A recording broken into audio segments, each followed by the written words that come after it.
Salut à tous, c'est Joris, j'espère que vous allez bien. Je vous fais une petite update de marché puisqu'on a pas mal de volatilité là sur le Bitcoin, malheureusement à la baisse. Vous le voyez, 20 300 dollars avec une grosse bougie baissière en daily.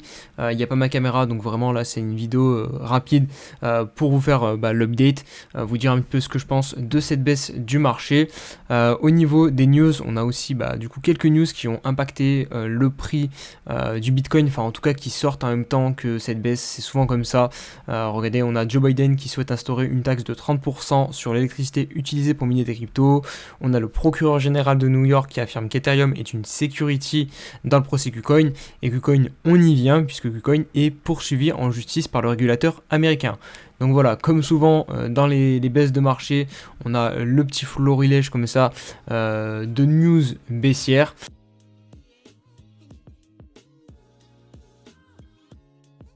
Et du coup, je vous disais, on a donc ce florilège de news baissières qui sortent globalement tous en même temps, comme par hasard quand le Bitcoin est en train de chuter. Voilà, pour ajouter un maximum de FUD et de peur dans cette baisse. Nous, ce qu'on va faire dans cette vidéo, c'est analyser froidement et sans émotion. Enfin, en tout cas, moi, je vais essayer le graphique du BTC. Donc, pour ceux qui me suivent sur Twitter, je vous avais dit au niveau de mon trade que je remontais le stop loss parce que tout simplement, j'aimais pas comment le prix se comportait depuis le rebond à 22 300 dollars. Donc le rebond c'était ici, jusqu'à ici. On avait le range 22 600, 22 100. On était venu chasser la liquidité ici sous la mèche et surtout cette zone-ci. Donc on avait sorti toutes les personnes en longue. Derrière, on rebondit, on réintègre presque, enfin même on réintègre un petit peu le range pour moi de venir chercher la bande opposée. Et le fait qu'on repasse tout de suite en dehors du range et qu'on revienne retester cette zone-ci, pour moi c'était très mauvais signe. On n'avait pas d'intérêt à revenir directement ici puisque toutes les personnes qui étaient en longue étaient déjà sorties. Donc il n'y avait vraiment pas d'intérêt si ce n'est de dump, et c'est du coup exactement ce qu'on a fait là aujourd'hui. Vous voyez bien maintenant avec la bougie, on s'est attaqué au creux majeur qui est sur les 0,382 de Fibonacci de l'entièreté du mouvement entre 15 500 dollars et 25 000 dollars. Donc là on est vraiment en train de perdre un niveau très important au niveau du daily. C'est pour ça que je vous fais la vidéo update.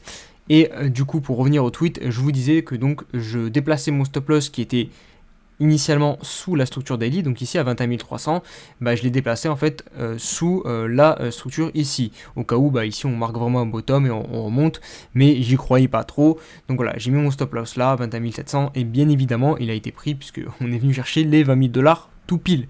Donc j'ai pu maîtriser mon risque et sortir donc du trade. Voilà, là vous voyez sur Bybit, j'ai plus le trade, il a été coupé. Au niveau de mon portefeuille Invest, bien évidemment je prends un petit peu cher aujourd'hui puisque vous le voyez, 14 334 euros. Moi je tourne la vidéo donc avec un Bitcoin à 20 300, 20 400 à peu près.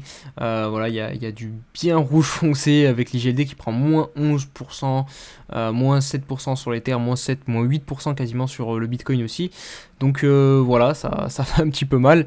Maintenant je vais donner mon plan. Je pense que c'est ce qu'il y a quand même de plus intéressant, les actions concrètes qu'on pourra mettre en place. Ici, pour ceux qui suivent, vous le savez, j'ai des ordres d'achat, j'ai entre 500 et 750 dollars de mes stablecoins qui sont ici aux alentours des 19 000, 18 000 dollars, donc qui est tout simplement la zone de rechargement de l'entièreté de ce mouvement, donc le 618 jusqu'au 786. Donc ici, voilà, je vais rentrer, je vais augmenter mon bag de BTC et de TH dans cette zone-ci. Maintenant, honnêtement, si je devais vous donner mon avis, je vois cette zone, je pense que cette zone est trop attendue par beaucoup de personnes. Donc pour moi, c'est soit on va pas venir, on va peut-être s'arrêter ici, surtout que vous voyez qu'ici là on avait quand même un petit creux, donc là on est venu prendre pile poil la liquidité. Pour l'instant on a une très légère réaction, autant dans 20 minutes on a complètement débordé ce niveau-ci, mais potentiellement on aura raclé toute la liquidité ici, et derrière on reprendra une dynamique haussière. Ça, il faudra très rapidement avoir des clôtures, je sais pas, au minimum au-dessus de 21 600, peut-être demain directement, et là on aura vraiment le signal. Donc peut-être que voilà, justement on va pas venir chercher les personnes qui veulent rentrer ici. Là c'est vraiment le dernier espoir de dernier espoir. Peut-être qu'il y avait des personnes qui avaient mis leur stop loss sous ce dernier creux. On les liquide, on sort tout le monde et derrière on repart. En plus de ça, on a comblé le gap CME.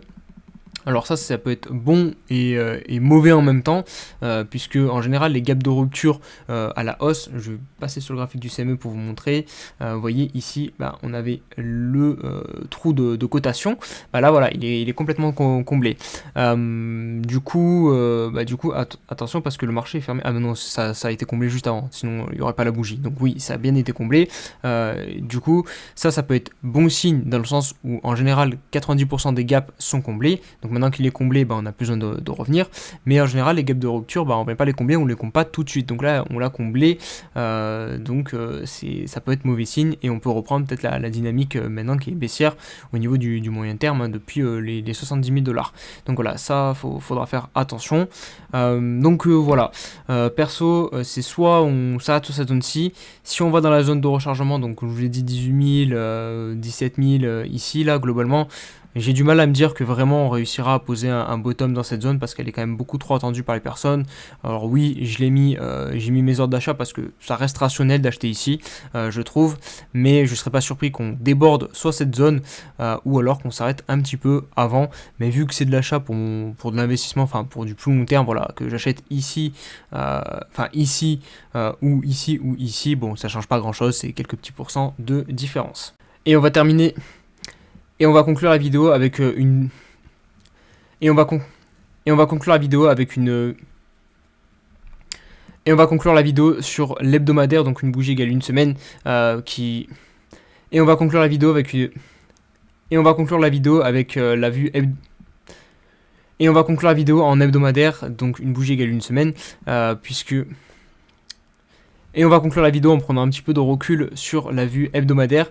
Donc clairement, le niveau à tenir, c'est les 21 600 $. Si on clôture pas dimanche sur ce niveau-ci, pour moi, on reviendra au minimum chercher donc la zone de rechargement à 18 600 et potentiellement même venir s'attaquer à ce bottom qui pourrait être du coup pas le bottom long terme. Donc voilà, très important cette zone des 21 600. Il faut à tout prix la récupérer avant dimanche, sinon pour le coup, comme je vous ai dit, donc retour soit ici d'abord, et si là par contre ça tient pas, ça sera retour sur un nouveau plus bas pour le BTC. Voilà globalement mon plan, ma vision. Si je vous montre rapidement le dollar, on est plutôt sur une journée de baisse au final sur l'indice du dollar, donc même malgré ça on a quand même Bitcoin qui baisse, les indices aussi qui ont bien baissé. Regardez le SP qui est de retour sur support. Attention parce que pour le coup si on vient lâcher la zone des 3900 points, pareil il y a un potentiel du coup plus grand au niveau du SP500 à la baisse. Donc là si jamais on a un SP500 qui vient chercher le prochain support qui est donc 3-4% en dessous, faut s'imaginer que sur Bitcoin à mon avis on pourrait prendre beaucoup plus cher. Donc voilà, il y a ce risque en plus à prendre en compte. Voilà les amis, donc pour cette petite vidéo update, n'hésitez pas à me dire ce que vous en pensez en commentaire de la situation, si vous êtes plutôt en train de racheter le dip ou si vous avez un peu peur, histoire qu'on voit un petit peu notre psychologie de marché à ce moment-ci. Et un petit like, un petit abonnement, et je vous dis à très vite. Allez, ciao ciao.